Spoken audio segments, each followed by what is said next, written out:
Lyon demain, le quart d'heure lyonnais, toute l'actualité chaque matin. Parce que Lyon demain se dessine aujourd'hui, voici l'essentiel de l'actualité en ce lundi. Nous sommes le 14 février.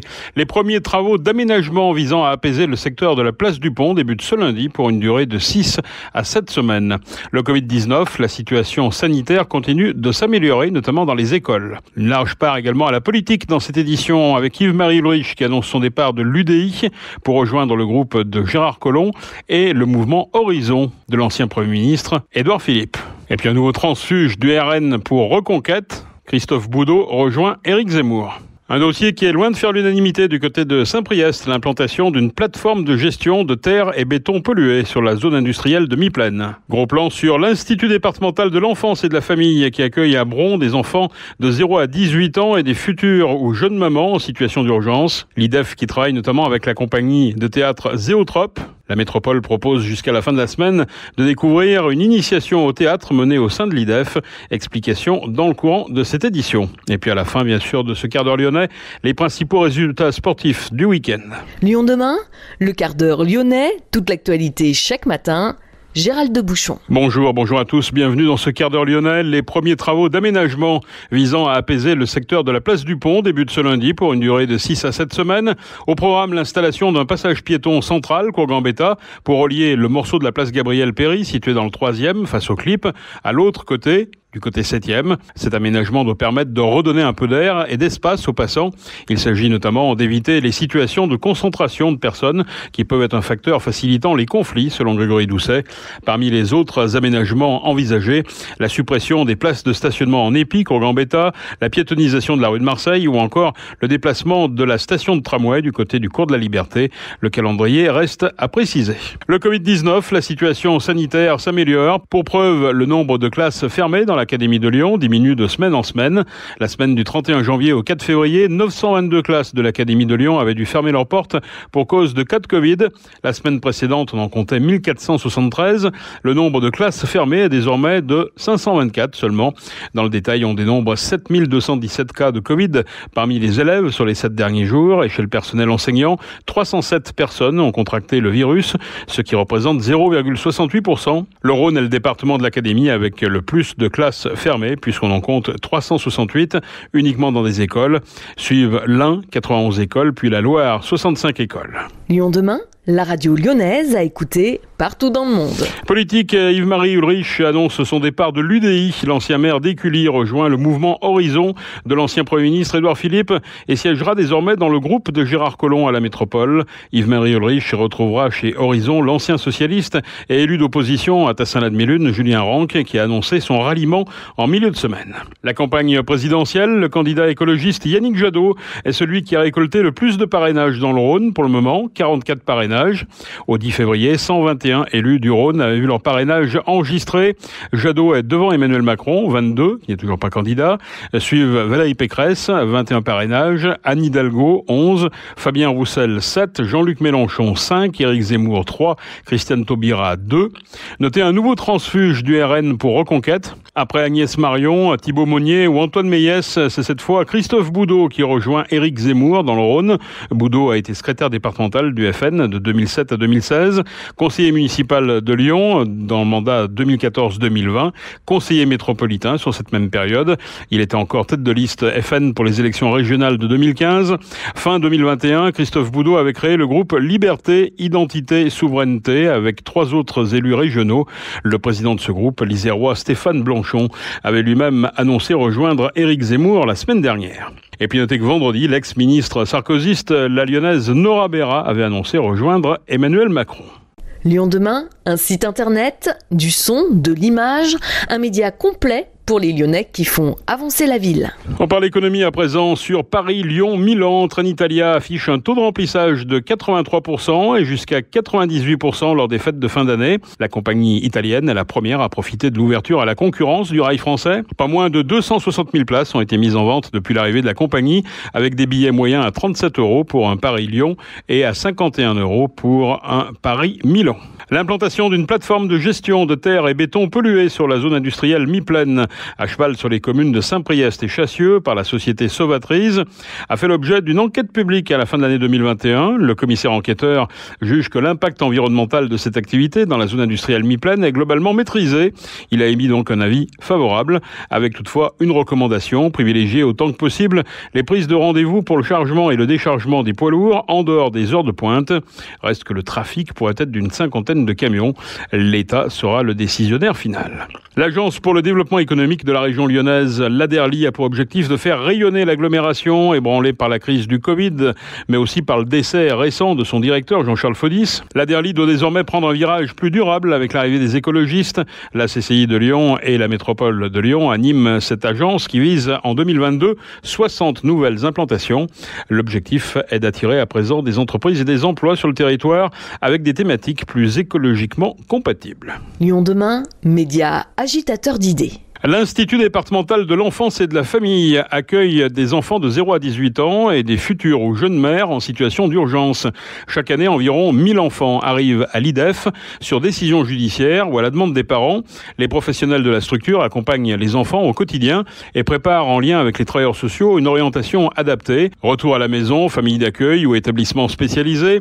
Les pensionnaires de l'IDEF prennent part durant leur séjour à des projets culturels. Christophe Marteau est le directeur de l'IDEF à Bron.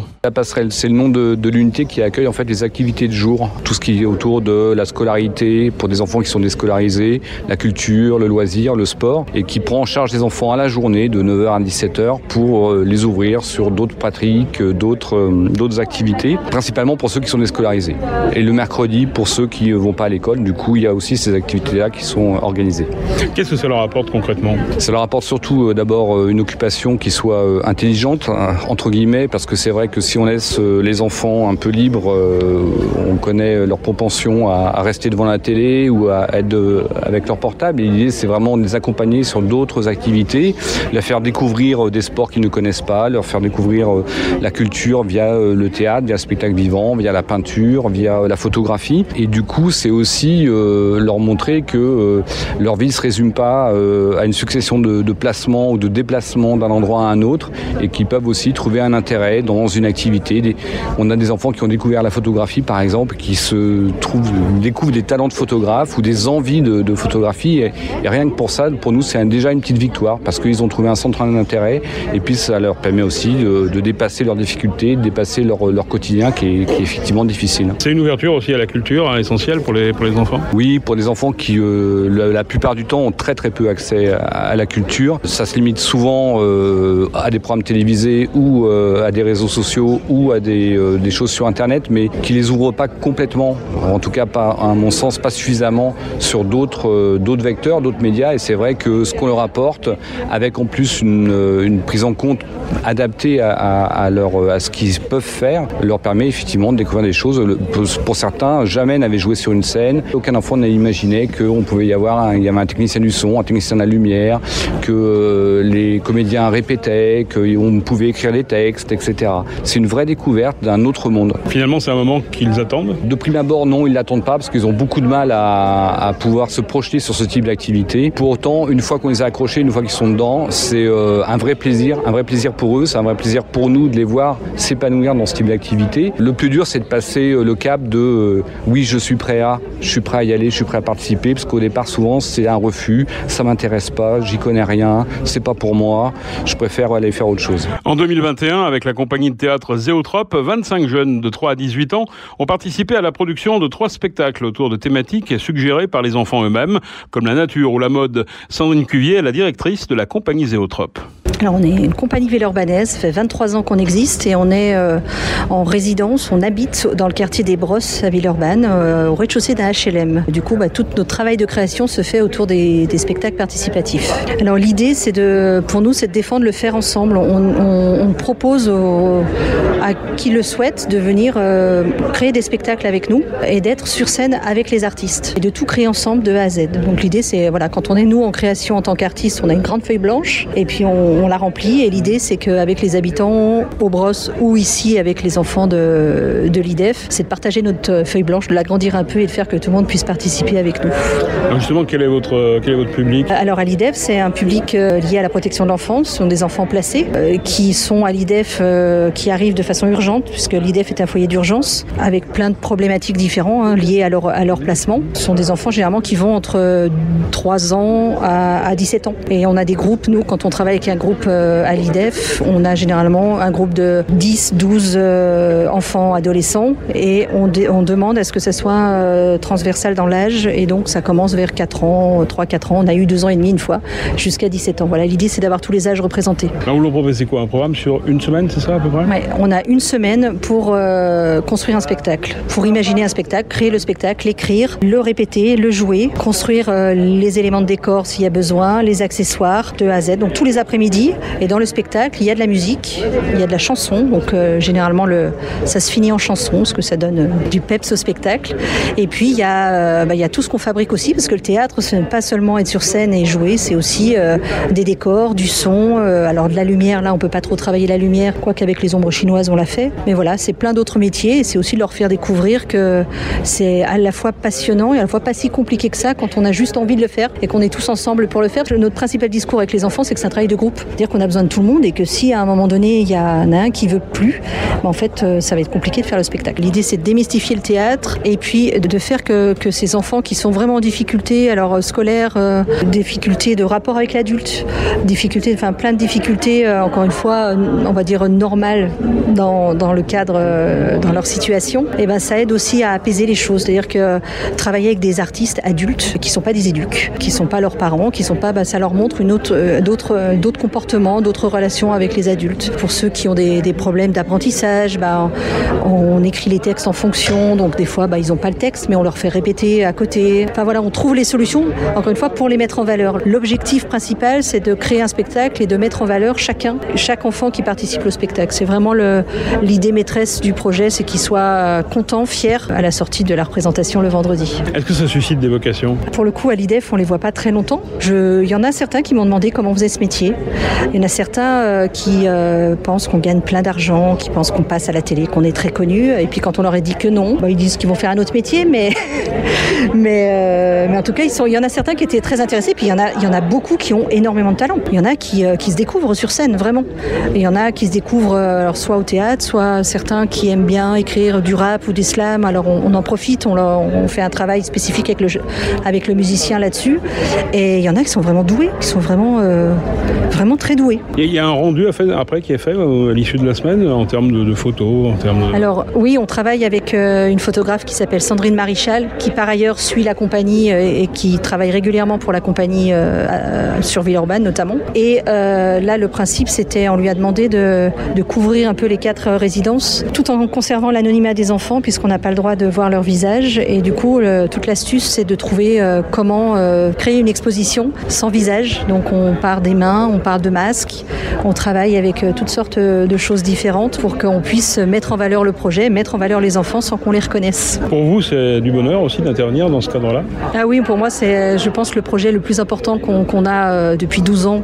Nous, quand on a créé cette compagnie, on voulait la rendre citoyenne, on voulait la mettre au cœur de la cité, faire que notre métier soit utile, si on peut le dire comme ça. Et pour le coup, là, quand on va à l'IDEF, on sent qu'on sert à quelque chose. C'est un grand bonheur. Sandrine Cuvier, directrice de la compagnie Zéotrope. Pour en savoir plus, rendez-vous sur zéotrope.fr. Notez que la métropole propose de découvrir cette initiation au théâtre au sein de l'IDEF à travers une exposition composée de dessins, photographies, de projections et d'enregistrements audio. Exposition qui se déroule à l'hôtel de la métropole jusqu'au 18 février, donc jusqu'à la fin de la semaine. Le duo lyonnais Antoine Explore et Nébuleux a de nouveau escaladé à main nue et sans sécurité une tour du quartier de la Part-Dieu. Cet exploit a été réalisé dimanche au petit matin sur la tour Silex 2 qui culmine à 129 mètres de haut. L'an passé, les 2 jeunes hommes de 23 et 24 ans avaient déjà gravi de la même façon la tour Oxygène. Les 2 grimpeurs auraient effectué entre 4 et 5 heures de garde à vue ce week-end avec une prochaine convocation dans la semaine devant la justice. Basket, l'Asvel arrache la victoire face à Monaco, 87-79 et prend seul la deuxième place du championnat derrière Boulogne-Levallois. L'Asvel n'y arrive toujours pas en revanche sur la scène européenne. Le club villeurbanais a concédé vendredi face au Panathinaikos sa 16e défaite en 25 sorties en Euroleague, 63-76. L'Olympique Lyonnais est désormais 6e à 5 points des Niçois après la victoire des Lyonnais face aux Azuréens 2-0 ce week-end. Les Lyonnais, inspirés, solidaires et très au point techniquement, n'ont laissé aucune chance aux Niçois. En football féminin, l'OL écrase Soyaux sur la marque de 8-0. Malgré plusieurs absences, les Lyonnaises se sont facilement imposées face à une équipe du bas du tableau. Les filles de Jean-Michel Aulas gardent leur distance avec le Paris Saint-Germain au classement. C'est la fin de ce quart d'heure lyonnais. Merci de l'avoir suivi. On se retrouve demain, même heure, mêmes antennes. En attendant, restez prudents, mais passez une excellente journée.